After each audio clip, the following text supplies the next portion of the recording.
Bapak Ibu, saudara-saudari umat Paroki Delanggu yang berbahagia, selamat berjumpa kembali dengan saya Martinus Utomo PR, biasa dipanggil Romo. Ya, dalam acara kali ini yakni Sin John podcastnya anak muda Paroki Delanggu.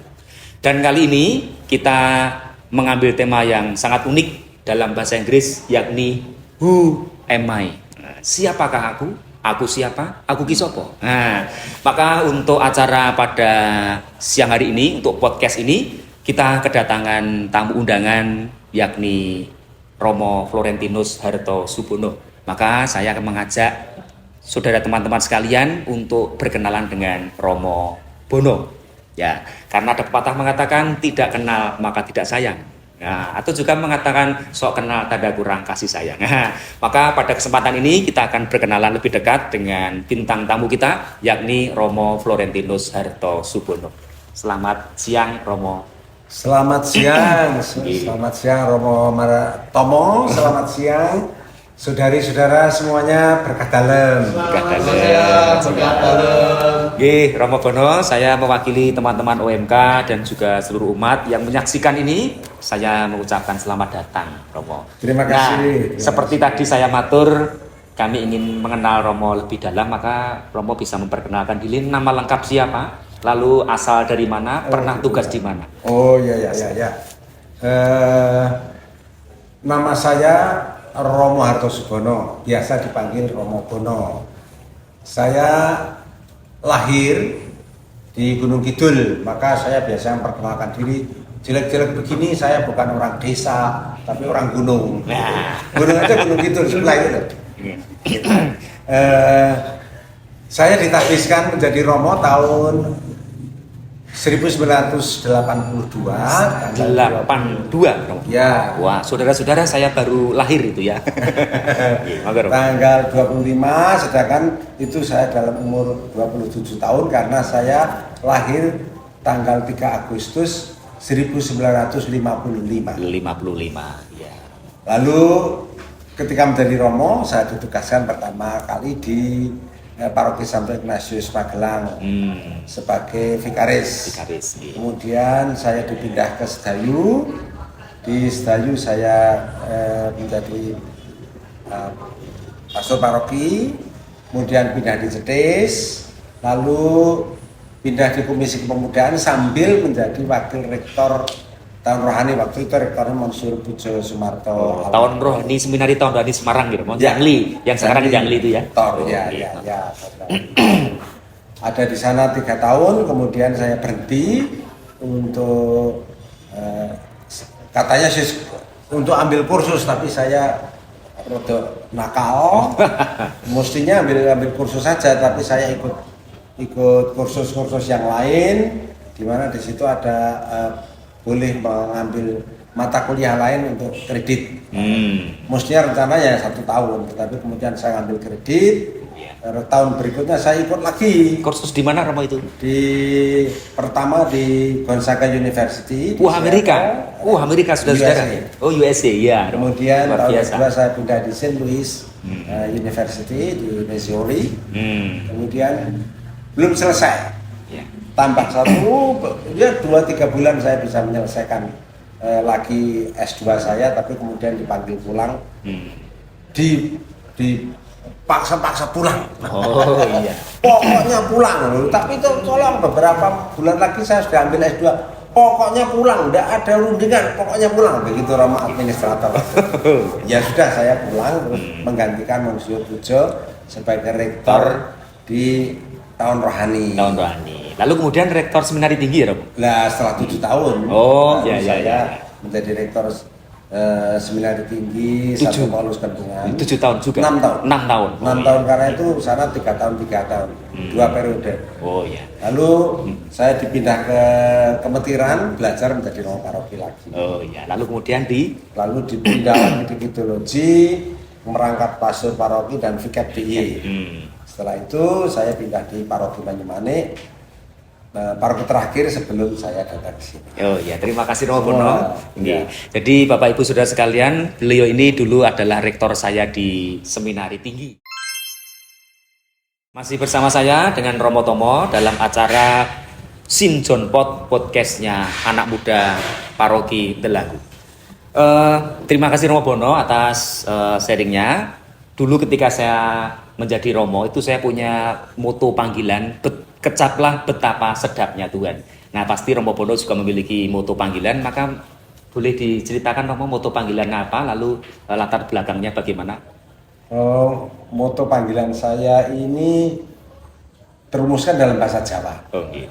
Saya sulit menerjemahkan dalam bahasa Indonesia. Bahasa Jawanya begini: marang Gusti ngabekti, marang umat gemati. Marang Gusti ngabekti, marang umat gemati. Saya sangat sujud, tunduk, taat pada Tuhan. Karena saya dikasih Tuhan, saya juga mau mencoba mengasihi umat. Apapun kondisinya, karena saya juga dikasih Tuhan dengan apapun kondisi saya, demikian juga saya mencoba mengasihi umat apapun kondisinya. Gitu. Jadi Tuhan mencintai kita apapun kondisinya, kita pun juga dipanggil, Romo Bono juga dipanggil untuk mencintai umat apapun situasi umat gitu. Yeah. Padahal umat itu kan situasinya macam-macam. Macam-macam. Bagikan domba itu kan berbagai macam jenis dan karakter gitu. Terima kasih Romo atas motonya. Lalu mungkin Romo Bono bisa menceritakan pandangan atau perspektif Romo Bono terhadap paroki Delanggu ini, Romo. Sebelumnya Romo sudah pernah tugas di beberapa paroki, termasuk yang terakhir di paroki Banyumanik, sekarang tugas di paroki Delanggu. Apa pandangan Romo terhadap paroki Delanggu ini? Iya, pandangan saya seperti saya katakan tadi, saya ini berasal dari Gunung Kidul.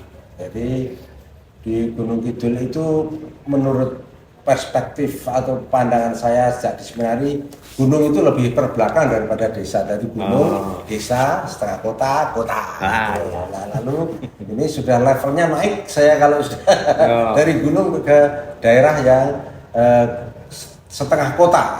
Delanggu ini kan saya pakai setengah kota. Banyak sawah. Banyak sawah. Oh, tapi dengan alam akrab, orangnya juga akrab. Saya berpikir ini orang-orang Delanggu ini orang-orang yang berlatar belakang desa tapi juga maju ke kota. Jadi masih ada keakraban yang mudah didekati, mudah keramah tamahan dan gaya kerja keras. Dan itu sudah biasa saya di gunung itu lebih kerja keras lagi. Lalu semangat persaudaraan karena harus saling mendukung untuk kehidupan di desa itu. Saling mendukung itu sangat kuat dan itulah watak gereja sebenarnya. Saling mendukung didasarkan pada kasih. Gitu. Terima kasih Romo Bono. Lalu Romo Bono kan sudah di paroki Delanggu ini kira-kira 1 minggu gitu Romo. Lalu bagaimana proses adaptasi Romo Bono di paroki Delanggu terkait dengan mungkin umat, kondisi umat, sifat-sifat umat, karakter umat, mungkin juga dengan makanan, kebudayaan atau yang lainnya. Monggo Romo. Kalau itu saya gampang. Mungkin dengan umatnya dulu, bagaimana Romo adaptasi dengan umat paroki Delanggu? Dengan umat paroki Delanggu saya mudah sekali. Seperti saya ketahui, saya orang gunung, jadi naik orang desa itu gampang. Gitu. Jadi orang gampang sini juga orangnya ramah-ramah. Romo Dungur kan sering jalan-jalan juga gitu, bertemu dengan para umat. Saya ke jalan-jalan itu dari depan gereja sampai ke daerah Boto sana, lalu pas Kliwon itu. Lalu saya tidak tahu orang itu menyapa, tapi Pak mampir sini Pak. Terus saya jualan dari Lampung, Pak mau mampir. Nah, saya kalau saya belum disapa, orang ketika melihat saya mengatakan menyapa. Dari Lampung dari Lampung Pak, mau ngomong tidak mampir. Luar biasa ini. Mana ada kota orang mau bilang gitu, cuek-cuek aja. Kalau di sini terus suasana persaudaraan itu akrab sekali. Saya merasa di sini saya ketemu dengan saudara-saudara saya. Keluarga saya sendiri itu orang-orangnya di sini dan tidak hanya itu umat lebih banget lagi itu mungkin karena saya Romo ya jadi intinya langsung bisa diterima dengan baik. Iya umat di sini menyenangkan. Luar biasa. Lalu bagaimana dengan daharan Romo dari umat? Apakah cocok Romo itu seliranya apa? Kalau soal makanan saya ini gampang orang gitu. Gunung Kidul kan biasa dari makan gaplek sampai burger saya bisa. Gaplek dari gaplek sampai burger Romo Bono bisa. Saya bisa. Macam-macam apa. Bahkan pernah saya di Filipina itu dulu diberi makan cepati itu makan roti India, baunya itu kayak jamu. Tapi saya bisa makan, Bisa ya, makan juga. lapar juga sih. Iya. waktu itu. Intinya Bapak Saya Ibu, makan itu. Romo Bono ini senang di sini, termasuk juga adaptasi soal makanan tidak masalah. Bapak Ibu, Romo Bono tidak sirian terhadap berbagai macam masakan. Ya, Romo? Oh ada. Apa Romo? Ada, saya sejak dulu Ya. dilarang dokter untuk memakan makanan yang mengandung racun. Racun. Gitu, ya. ya. Aduh, ya sudah basi Itu Romo. pantangan saya. Wah, ya, sama juga sama Romo. Terima kasih Romo. Ya. Lalu pasti Romo Bono memiliki gambaran terhadap kondisi umat dan kenyataannya. Jadi antara gambaran dan kenyataan. Nah, lalu Romo Bono selama sudah sekitar seminggu ini pasti memiliki gambaran terhadap umat paroki Delanggu. Lalu kenyataannya bagaimana, Romo? Apakah sesuai dengan harapan Romo, sesuai dengan gambaran Romo? Saya belum bisa menjajaki apa yang Ya. menjadi gambaran Oh, ya.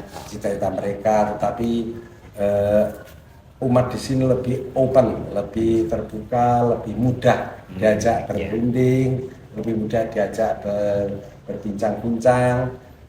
Nampak bagaimana umat itu kalau saya terutama homili di gereja ya, Pak. Ya. Saya minggu kemarin saya menampilkan di homili dengan PowerPoint, cuma menampilkan foto Upin Ipin. Mereka Ya. jadi ada reaksi yang bagus. Hari ini saya tampilkan SpongeBob, langsung muncul terus kemudian muncul gambar mobil itu anak kecil gitu. Mereka spontanitasnya bagus sekali dan itu responsif juga kalau disapa Tuhan bersamamu itu tidak hanya bersamamu juga keras sampai semua saya sendiri dengar orang di belakang itu bengok Tuhan bersamamu dan bersamamu juga itu dengar saya. Ya. Itu luar biasa itu. Umat sini responsif. Maka dari itu saya mempunyai harapan besar bahwa saya bisa mengajak umat untuk semakin menghadirkan surga di bumi. Iya. Wah, serem kan? Ya. Itu seperti yang kita doakan dalam doa Bapa kami. Datanglah. Datang kerajaanmu, jadilah kehendakmu di atas bumi seperti di surga. Jadi supaya bumi ini menjadi surga, menghadirkan surga di bumi. Dan itu cocok sekali dengan latar belakang sebagai orang Jawa. Orang Jawa kan diberi tugas untuk memayu Hayuning Bawono. Nah, itu lalu ya betul. Jadi dan kalau dirumuskan dalam seluruh teologi yang dari teologi Biblis, Tuhan Yesus itu datang untuk menyelamatkan, mau menyelamatkan, membawa Hayuning Bawono ini. Dan saya senang sekali bisa memahami di sini dan umat katanya kayak responsif dan itu memang jadi suatu harapan yang bagus sesuai dengan bidang saya kan bidang spiritualitas, artinya bidang kehidupan rohani supaya umat tidak hanya beragama tetapi juga memiliki faham-faham rohani yang ada hubungannya dengan Tuhan untuk menghadirkan surga di bumi seperti kalian dirumuskan dalam Rikas itu mengupayakan budaya peradaban kasih dalam masyarakat Indonesia yang sejahtera, beriman dan bermartabat dan beriman. Itu surga itu. Sebenarnya kita surga yang mau diciptakan oleh umat itu dan kita semua memiliki tugas untuk memayu Hayuning Bawono, menghadirkan surga di bumi. Matur nuwun. Jadi nanti intinya adalah manunggaling kawula lan Gusti, manunggaling umat lan Rama. Nah, gitu. Ya, persis seperti yang ditulis dalam Yohanes bab 17 itu penuh supaya kita semua satu seperti aku dan Bapa adalah satu, supaya mereka selalu satu. Dan itu suatu yang luar biasa disimbolkan dalam perayaan Ekaristi ketika Yesus sendiri menyatu dengan diri kita. Lalu itu membawa dampak yang luar biasa. Iya. Baik, terima kasih Romo Bono atas waktunya dan juga sharingnya. Mungkin kapan-kapan kita bisa melanjutkan Romo dengan tema yang lebih spesifik karena Romo Bono ini spesialis hidup spiritual atau spiritualitas hidup rohani. Nanti kapan-kapan kita bisa belajar mengenai spiritualitas hidup rohani. Terima kasih sekali lagi Romo Bono atas waktu dan kesempatannya bisa hadir di tempat ini memberikan penekanan pencerahan kepada kami semua. Ya, Sesuai dengan terima kasih. tema Bu Ayem. Saya mengapresiasi betul penerimaan umat di paroki Santo Yohanes Rasul Telanggung ini. Saya berterima kasih untuk penerimaannya dan mari kita bekerja sama menghadirkan surga di bumi Telanggung. Amin, haleluya. Terima kasih. Sin John Pot podcastnya orang muda paroki Telanggung. Terima kasih, berkah.